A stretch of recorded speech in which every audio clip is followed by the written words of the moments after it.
All right, good afternoon. Brian Trammell. I'm with the Network Situational Awareness Group at CERT at the Software Engineering Institute at Carnegie Mellon University in Pittsburgh. Very long prepositional phrase to parse through there.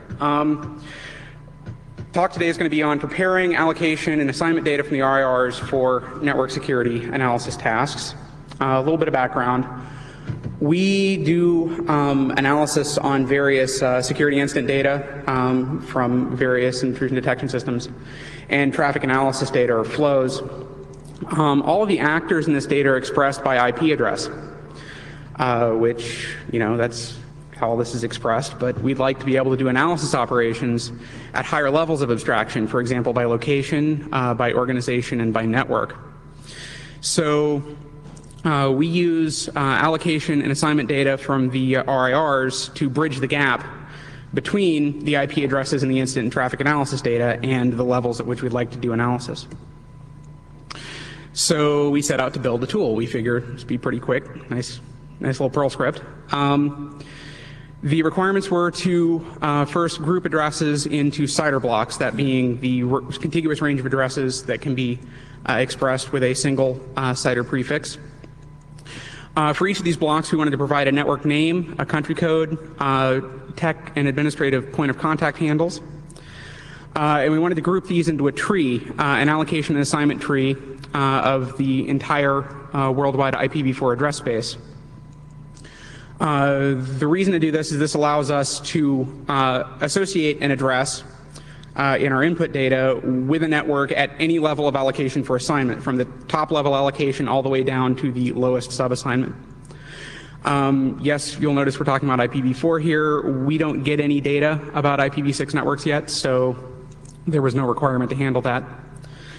Also, we want our collection system to run periodically because it's used for batch analysis and we require very little operational support, essentially a cron job that one person can manage in their spare time. So, for example, using a near real-time database mirror to get RIPE objects in would be overkill. So we go out and we get bulk who-is data from 3 of the 4 RIRs at this point. From Aaron, we have an agreement with them, and the RIPE and APNIC INET-NUM databases are publicly available. You'll notice LACNIC is missing from this list. As of the time that I put this presentation together, we were still working on getting a bulk data request set up with them. I've been informed that that's gone through, so in the next couple of weeks we will have data from all 4 RIRs. When you do see numbers in this presentation, they refer only to the 3 RIRs for which we have data right now. So as of May 5th, when this was put together, there were a little over 2 million ranges, which map to a little over 2.1 million CIDR blocks. We assumed in all of these ranges that, one, the allocation tree is strictly a tree. There are no overlaps in ranges such that you can't determine which range is higher in the hierarchy than another. That is not true in all cases. We made the assumption that the registries agree on every allocation. That's mostly true, but it's not true in all cases. We assumed that all allocations and assignments were done in terms of single CIDR blocks, which is true in most cases, but not all. And we assumed that all supplementary information, particularly we're interested in modification dates because we're looking at using that to disambiguate some of these things. We assume that those modification dates are stored in a universally uniform format, which they mostly are, but sometimes are not. So the tool chain that we put together, which processes this allocation data, performs a set of transformation. First takes the modification dates, puts them all into a common format, eliminates redirect records. For example, Aaron has records that point to space that is allocated by the other RIRs, so that when you go and make an Aaron who-is request, it either redirects through our who-is or gives you a nice helpful little pointer that tells you go ask RIPE, for example. We resolved outstanding conflicts between regional registries. We'll see those in a second. We take the allocations and put them into a single tree structure. There are some anomalies that we detected that I'll be talking about in a moment in doing this. The 2 interesting classes of these are erosions, which are off by 1 errors at the ends of each range, and inversions, which are points in the tree where the tree hierarchy is violated and there's an ambiguity as to which range is higher or lower. It turns out that a lot of these are actually erosions. And then after we've done all this, we've stacked things into a tree, we split the allocation ranges into cider blocks. So the first step is to get the information from the ARIN and RIPE formats, which are different object formats, into a common format. At this point, we normalize the modification dates. Most of the oddities here were some dates in assignments where years were given as 2-digit years to 4-digit years. Those are pretty easy to disambiguate. There are a couple of places we noticed the date format was year, day, month as opposed to year, month, day. We were only able to fix these where that was unambiguous. So for example, May 9th, if that happened to be stored in this format, we couldn't fix it. And there were also 4 instances where there was a date beyond the end of the month. For example, April 31st. I have no idea what's going on there. Then we go through, strip out the redirect records because they do not represent actual networks that we're interested in, and they will be covered when we merge data in from the other RIRs. So each stage of merging merges from 2 registries into a single tree. We do this in multiple stages in order to build a unified allocation tree of the world IPv4 space.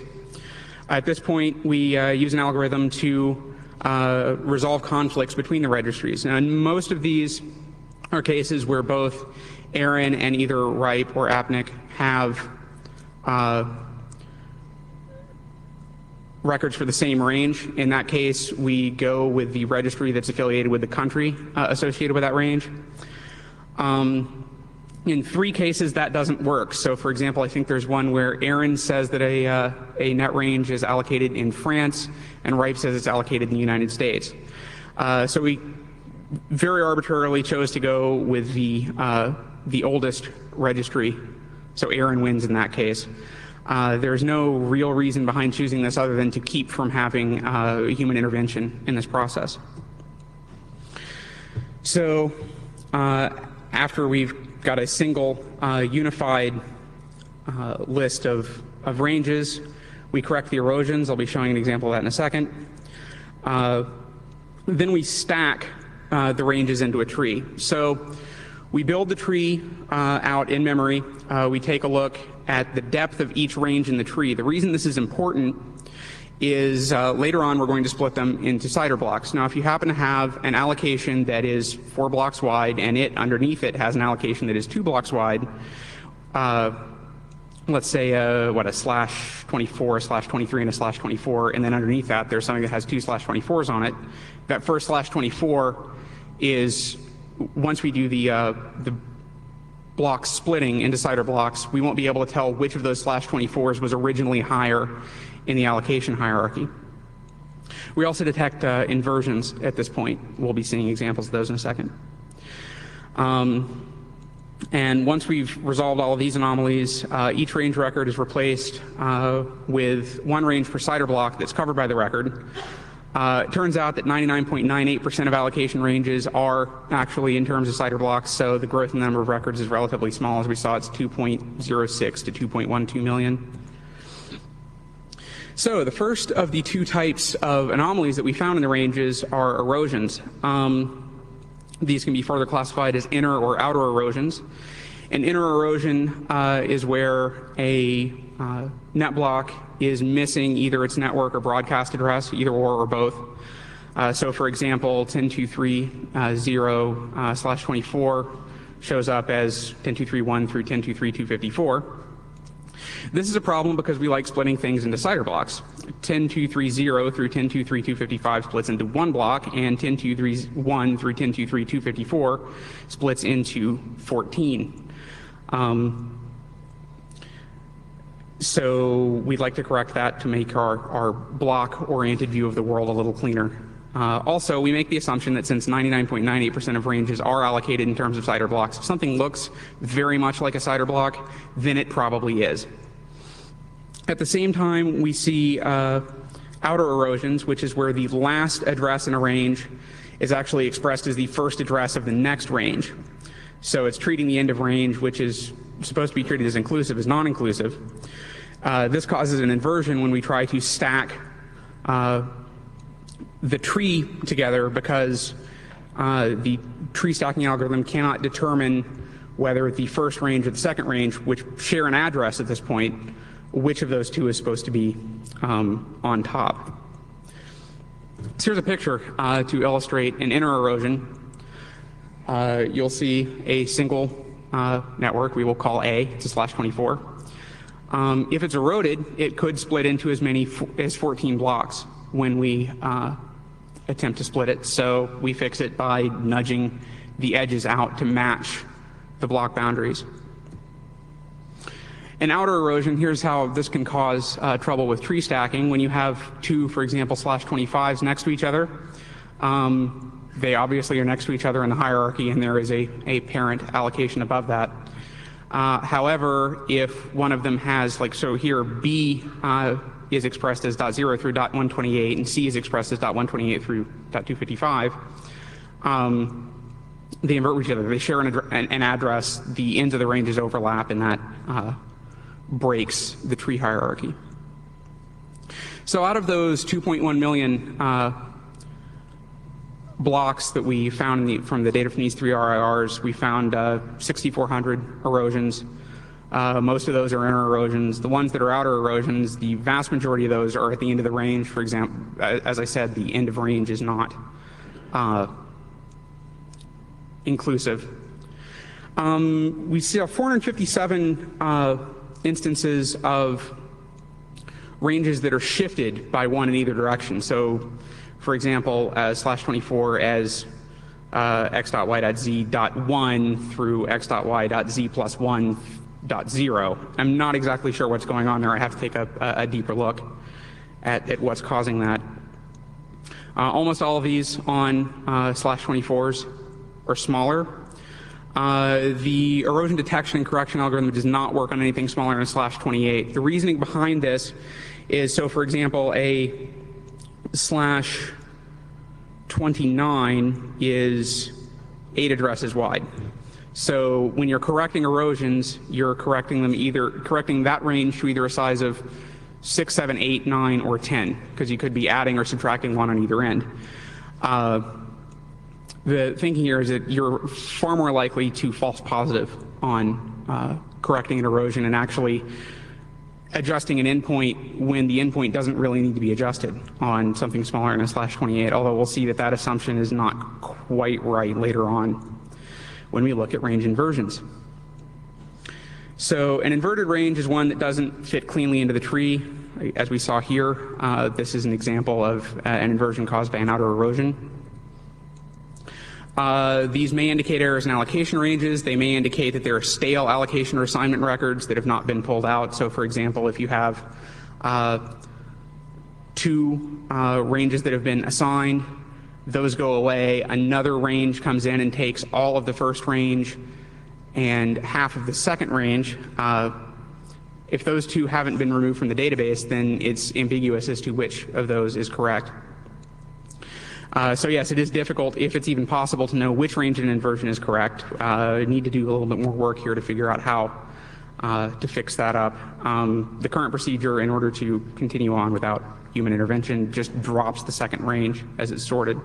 So here's a picture of an inversion. This arrangement's a little contrived. You wouldn't see this much subassignment typically, but let's play along. So here's a /24 that's been assigned down into 2 /25s, one of which is assigned into 2 /26s, one of which has part of it reassigned as a /27. If, for example, E there is allocated as a range of 2 blocks, a /26 and a /27, and F is the same /26, they share a range of addresses, and it's ambiguous as to which one of those is correct. So there are 745 of these detected in the data.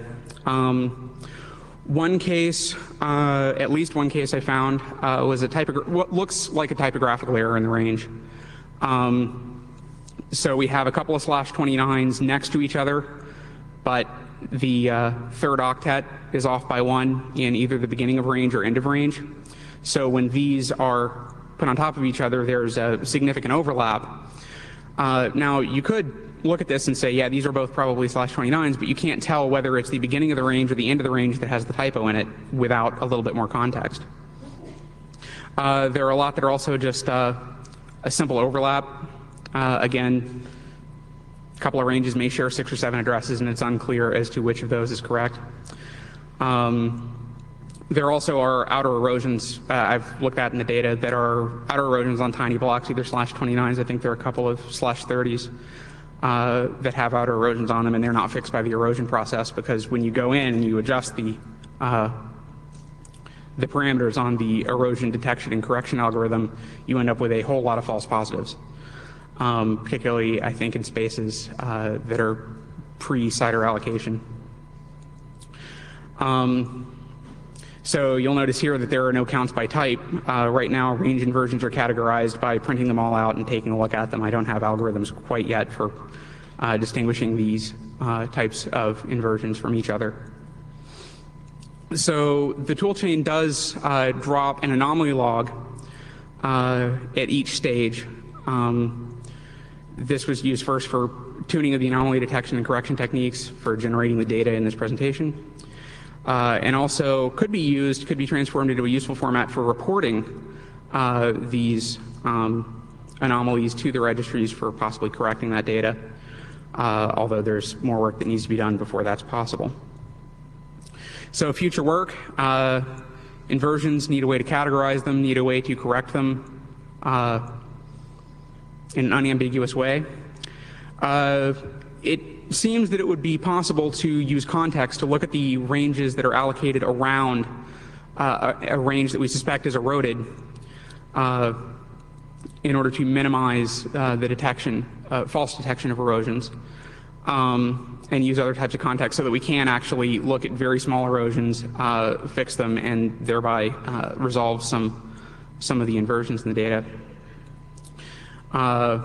Erosion detection on multiple block ranges. Right now, we only look at ranges that are a single CIDR block wide. Looking at the data for inversions, there are several, at least, ranges that are, say, maybe a slash. Well, I'm not even going to guess here. But there are some that are multiple block ranges that we'd like to be able to detect erosions on. And also working on submitting anomaly data to the RIRs. So if you'd like more information, if you'd like to take a look at the software, which is essentially a collection of Perl scripts driven by a makefile, you can take a look at aircert.sourceforge.net/adder3. So any questions? Hi, Brian. Tom Best, no fixed address. 3 questions, actually. I thought this is great. I struggle with some of this stuff myself. First question, what is your sense of the semantics of the use of the country codings by the registries, if you have any sense of the meaning behind them? Second question, how confident are you of the current status of the contact data and the other data that's in the registries? And third question, have you had a chance to map your registration data against what's actually currently in the routing table now, and how many ASNs are not covered? Because right. I've had some observations yes. about this. Okay, what was the first question again? Semantics of the country yes. coding by the registry. The semantics of the country coding are essentially the mailing address of the organization that manages the network, or the mailing address of the admin handle. The admin handle is, I believe, universally assumed to be on site at the network. But yeah, we're aware that that's not 100% A-OK for geolocation, but it is in some cases better than looking just at the allocation maps, because in a lot of cases assignments are done across international boundaries. Like, for example, a lot of European ISPs have African customers, and there are a lot of African countries that don't show up in the allocation maps that do have addresses assigned to them. So this is better than the allocation maps, but not as good as it could be. Okay, second question. Second question, the timeliness and accuracy of the contact information in the Right. RIR databases. We're sort of cheating here. We don't really care at this point. We are using the contact, we're using this primarily to aggregate incident and traffic reporting data, not, for example, to actually get down to an abuse handle that we could contact. So as long as for a given network or a given set of networks, the admin handles are reasonably up to date and we can aggregate by those, that's good enough for our purposes. We are aware that that's an area for concern. I think there are fixes in the works for that. Third question, Yes. then, comparing what your results are against actually what's in the routing table. Yeah, we'd like to do this. We just haven't gotten around to taking BGP feeds and taking a look at them. You will find that there may be as many as 2,000 autonomous systems that are routed, which are not covered by the registry data. Excellent. Good to know. Thank you. You're welcome. Thank you very much. Any others? All right. Brian, thank you.